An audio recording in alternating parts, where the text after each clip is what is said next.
Film employees federation 30% వేతనాల పెంపు అనేది ఒక వివాదానికి దారితీసింది. ఇప్పుడు పరిస్థితి ఏంటంటే వాళ్ళ అసలుకి ఎసరు పెట్టేంత సిచ్యువేషన్ అనేది ఇప్పుడు ఏర్పడింది. సో దీన్ని ఫిలిం ఫెడరేషన్ ఎంప్లాయీస్ వాళ్ళందరూ కూడా దీన్ని చర్చల ద్వారా పరిష్కరించుకుంటామని చెప్పేసి అంటున్నారు. మరోపక్క నిర్మాతలు ఇది ఒక ఇంటి సమస్య, దీన్ని అందరం కలిసి కూర్చుని పరిష్కరించుకుంటున్నారు. బట్ ఓవరాల్గా అసలు ఏం జరుగుతుంది? ఎగ్జాక్ట్గా ఎన్నో ఏళ్లగా అందరూ కలిసికట్టుగా సినిమాలు కోసం వర్క్ చేస్తున్న పరిస్థితుల్లో ఇప్పుడు ఈ వివాదం మళ్ళీ ఎందుకు వచ్చింది, దీన్ని ఎందుకు నువ్వా నేనా అనే స్థితికి దారితీసింది అనే దాని మీద మనతో మాట్లాడేందుకు నిర్మాత దర్శకులు తమ్మారెడ్డి భరద్వాజ మనతో ఉన్నారు. సార్, మీరు నిర్మాత దర్శకులు, ఒక పక్క ఫిలిం ఫెడరేషన్ కూడా మీరు చాలా కావాల్సిన వ్యక్తి. సో మీరు నిన్న జరిగిన మీటింగ్లో కూడా పాల్గొనడం జరిగింది. అంటే ఇలాంటి ఒక సిచ్యువేషన్ అనేది ఎందుకు వచ్చింది? మాకు సినీ కార్మికులతో మేము చర్చలు జరుపుతామని చెప్పేసి ఈరోజు సినీ కార్మికులే మాకు వద్దు, కొత్త వాళ్ళని తీసుకుంటామని చెప్పేసి అంటున్నారు. ఎగ్జాక్ట్గా అసలు ఏం జరుగుతుంది? ఈ ఎప్పుడు జరిగిన కొత్త విషయం కాదు. ప్రతి సంవత్సరం ప్రతి 2 ఏళ్ళకి 3 ఏళ్ళకి జరుగుతూనే ఉంటుంది. మీకు గుర్తుంటే 22లో కూడా జరిగింది. వాళ్ళు అప్పుడు 30% అన్నారు, వీళ్ళు కొంత పెంచారు, కొంత పెంచరు. మేము 50 రోజులు ప్రొడ్యూసర్లు స్ట్రైక్ కూడా చేశారు అప్పట్లో, మేము పెంచం పొమ్మని. మళ్ళీ పెంచేదో చేసుకున్నారు. 22లో ఒకసారి జరిగింది, అంతకుముందు 18లో ఒకసారి జరిగింది. సో ప్రతిసారి కొత్తగానే ఉంటుంది. మీకు నాకు కొత్త ఏం లేదు, పాత జరిగేది ఎప్పుడు జరిగేది. అంతకుముందు నేను ఉన్నప్పుడు ఏంటంటే ఎవ్రీ ఇయర్ జరుగుతూ ఉండి 10%, 12%, 5% అట్లా పెంచుతూ వచ్చేవాళ్ళు. ఇప్పటికి వచ్చేటప్పటికి రకరకాల మధ్యలో ఒక 5 ఏళ్ళు అసలు అగ్రిమెంట్లు లేవు, వదిలేశారు. వాళ్ళు ఇష్టం వచ్చినట్టు వాళ్ళు తీసుకున్నారు. ప్రొడ్యూసర్లు అంతానో చూసావు అగ్రిమెంట్ లేకపోయినా నడిచింది, మా ఇష్టం వచ్చినట్టు అని వీళ్ళు అన్నారు. ఫెడరేషన్ వాళ్ళేమో మీరు చూసారు, మీరు అంత అగ్రిమెంట్లు అని చెప్పి చేశారు, ఇప్పుడు మేము ఎంత అడిగితే అంత ఇస్తున్నారు అన్నారు. ఇచ్చే ప్రొడ్యూసర్లు అంత ఇచ్చారు, ఇవ్వని వాళ్ళు అంత ఇవ్వలేదు, నడిచిపోయింది. So both sides happy. ఒక రకంగా అదే కరెక్ట్ ఏమో. అంటే ఇప్పుడు ఏమవుతుందంటే ఫెడరేషన్ ఉన్నంత వరకు ఫెడరేషన్ వర్కర్స్ వాళ్ళు చేసుకుని ప్రొడ్యూసర్లు ఇష్టమైన వాళ్ళు ఇచ్చుకుంటారు, ఎంత ఇస్తే అంత ఇస్తారు, ఇవ్వని వాళ్ళు బేరం ఆడుకుంటారు.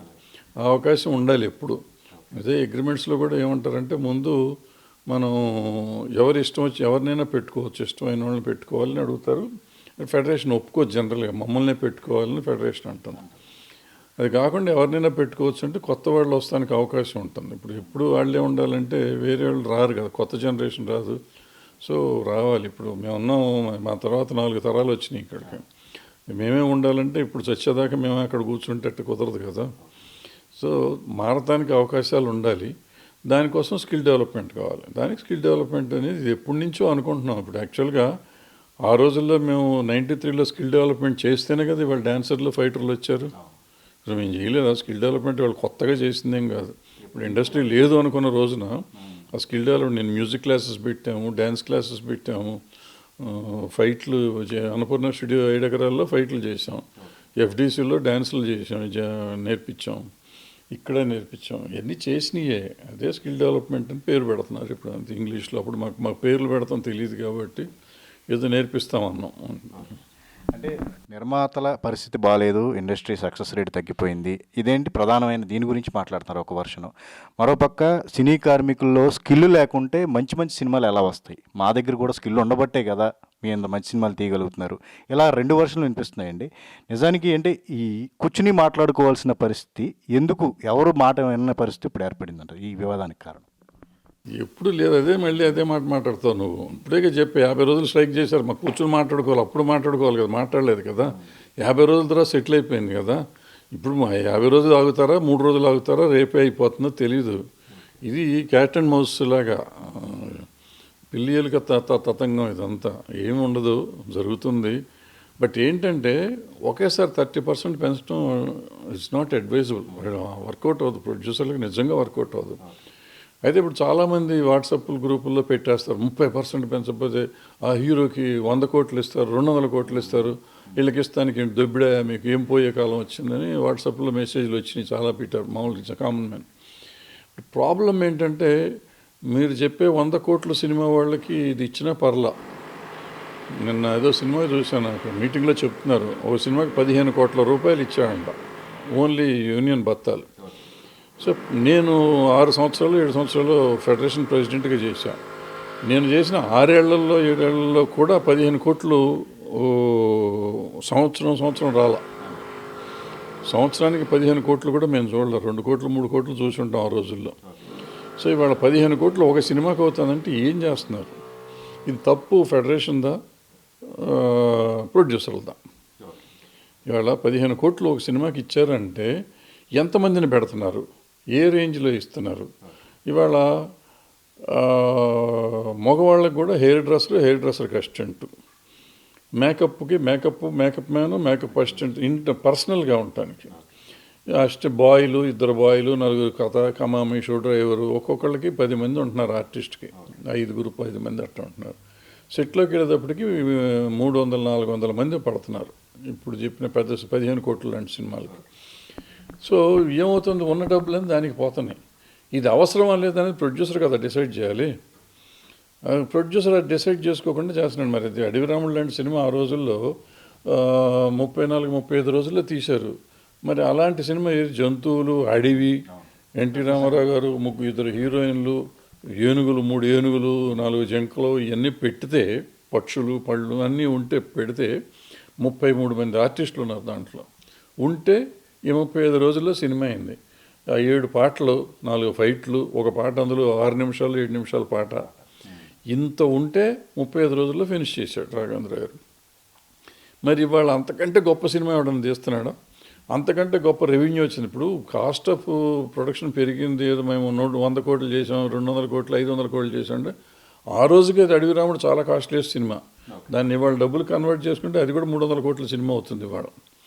సో ఏదో మీరెవరో చేయలే మేమే చేసాం అంటాం, వీళ్ళ మూర్ఖత్వం ఫస్ట్ పాయింట్. దాన్ని ఎక్కడ కంట్రోల్ చేయాలి, ఇది కంట్రోల్ చేయకూడదని తెలుసుకోకపోవటం వీళ్ళ తప్పు, ప్రొడ్యూసర్ల తప్పు. ఫెడరేషన్ దగ్గరికి వచ్చేటప్పటికి వాళ్ళు 30% కావాలని మొండిగా కూర్చోవటం కూడా తప్పు. అంటే ఎప్పుడు కార్మికుడు ఏమంటే రూపాయి ఎక్కువ కావాలని అడుగుతారు. మనకేంటంటే వీళ్ళు యాక్చువల్గా మార్చిలో నోటీస్ ఇచ్చారంట. మార్చి నుంచి ఇదేంటి వాళ్ళు ఆగస్టు వచ్చేసింది.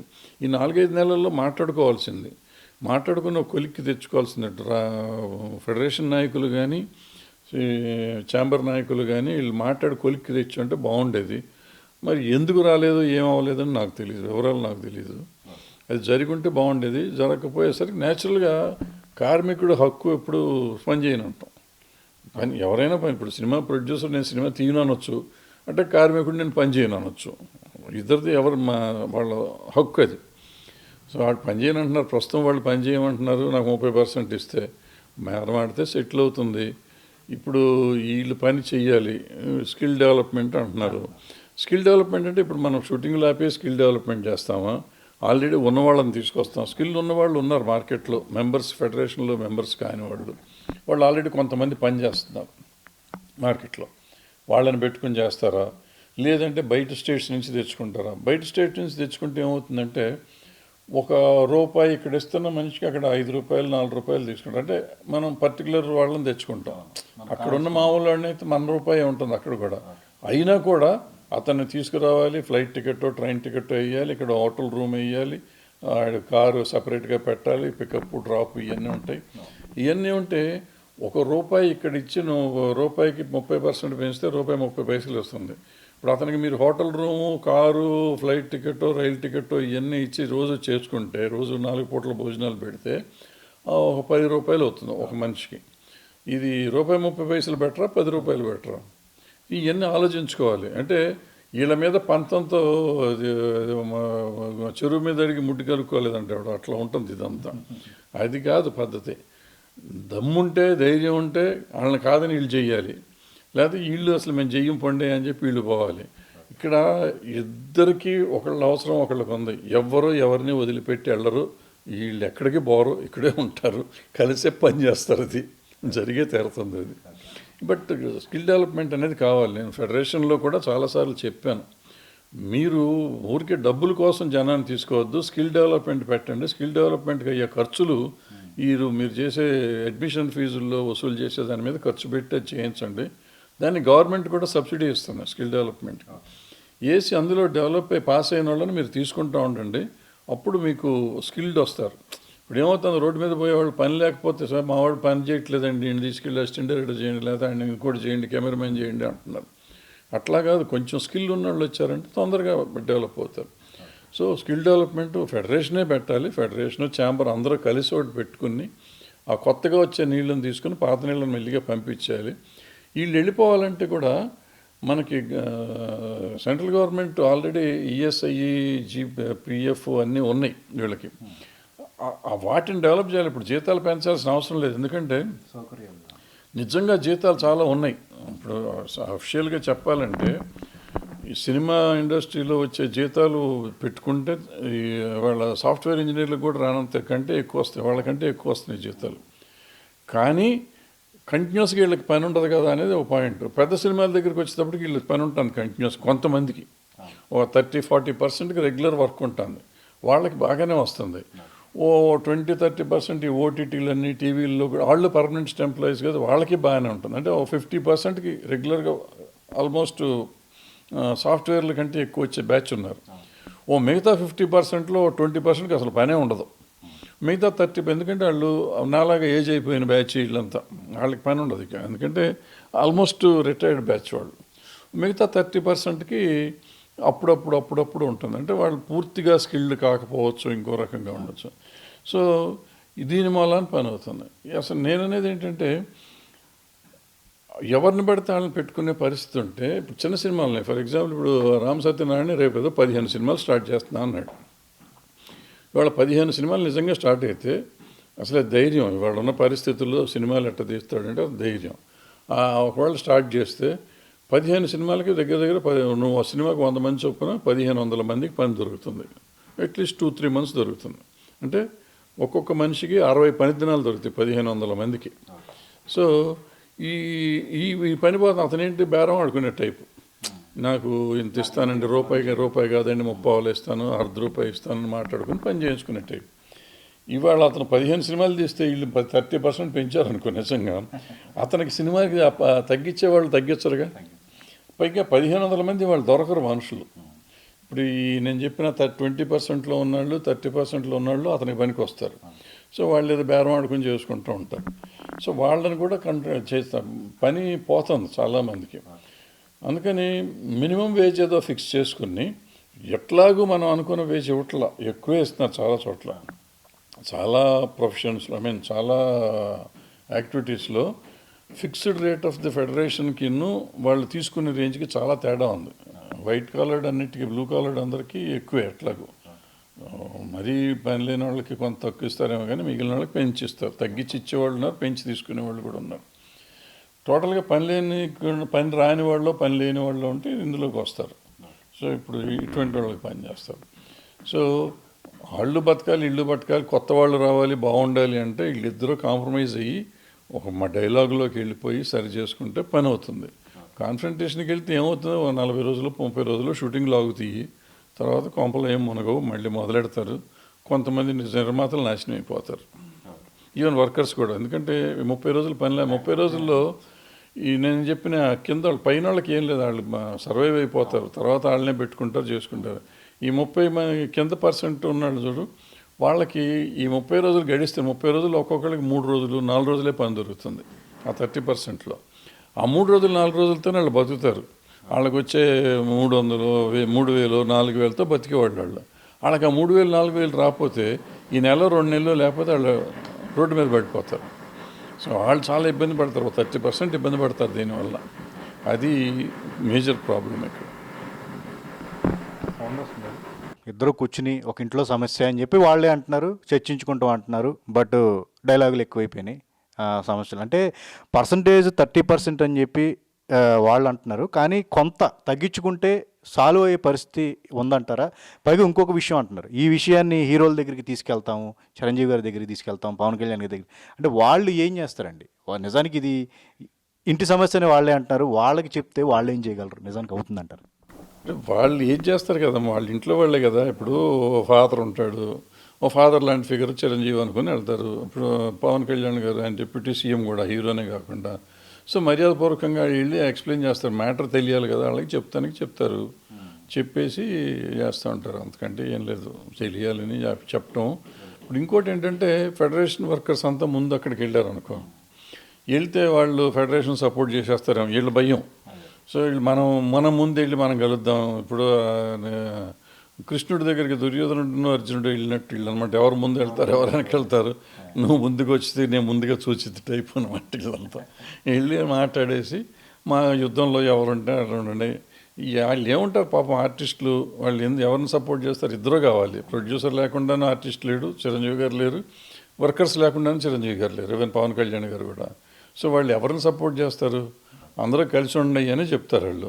ఎట్లా కలుపుకోవాలో చూడండి, ఇటువంటి కాన్ఫ్రంటేషన్ వద్దు అని చెప్తారు నాకు తెలిసినంతవరకు. వాళ్ళు అంతే తప్ప మీరు ఏమన్నా చేయండి మీ వెనకాల ఉంటామని అయితే నేను వీళ్ళకి చెప్పరు, వాళ్ళకి చెప్పరు. డెఫినెట్గా వాళ్ళు ఇద్దరూ చెప్పరు నాకు తెలిసినంతవరకు. సో వెళ్ళాలి, మర్యాదపూర్వకంగా వెళ్ళాలి కాబట్టి వీళ్ళు వెళ్ళి చెప్పి వస్తారు. పర్సంటేజ్ అనేది కాస్త ఫెడరేషన్ సభ్యులు కనుక దిగొస్తే కనుక ఇమీడియట్గా ఇది సాల్వ్ అయ్యే అవకాశం మీరేమంటారు దీని మీద? అవుతుందమ్మా, 100% అవుతుంది. అవ్వకుండా ఎట్లా ఉంటుంది? జరగకుండా ఎట్లా ఉంటుంది? తగ్గాల్సినప్పుడు తగ్గాలి, పెరగాల్సినప్పుడు పెరగాలి. తగ్గేటప్పుడు తగ్గుతారు. ఇప్పుడు లాస్ట్ 2 times మనం మీరే చూశారు, ఇవన్నీ మీరు కవర్ చేశారు. మర్చిపోయారు వయసు అయిపోయి మీరు, అంతేగాని 2 సార్లు జరిగింది ఇది, గుర్తుందా? 2 సార్లు కవర్ చేశారు కదా, 2 సార్లు స్ట్రైకులు షూటింగ్లు ఆపారు కదా. అదే మరి ఇది కూడా. ఎందుకు మీరు అట్లా కంగారు పడతారు? ఏం కంగారు పడద్దు, అన్ని పనులు బాగా అవుతాయి. సో ఇది భరద్వాజ్ గారు చెప్తున్నారు. ఇది ఒక ఇంటి సమస్య అని చెప్పేసి ఏదైతే 2 వర్గాలు చెప్తున్నాయి, ఒక ఇంట్లో సమస్య లాగానే ఉంటుంది. ఇది కూర్చుని సాల్వ్ చేసుకునే అవకాశం ఉంటుంది. ఖచ్చితంగా హీరోలు ఎవరైతే ఉన్నారో వాళ్ళు సినిమా ఇండస్ట్రీకి సంబంధించిన ప్రతి డిపార్ట్మెంటు అవసరమే కాబట్టి అందరూ కావాలనుకుంటారు కాబట్టి ఈ ఇష్యూని ఇమీడియట్గా సాల్వ్ అవుతుంది, సాల్వ్ అయ్యే అవకాశం కూడా మనకు కనిపిస్తుందని చెప్పేసి అంటున్నారు. కెమెరామెన్ సంతోష్తో సుజన్ ABN.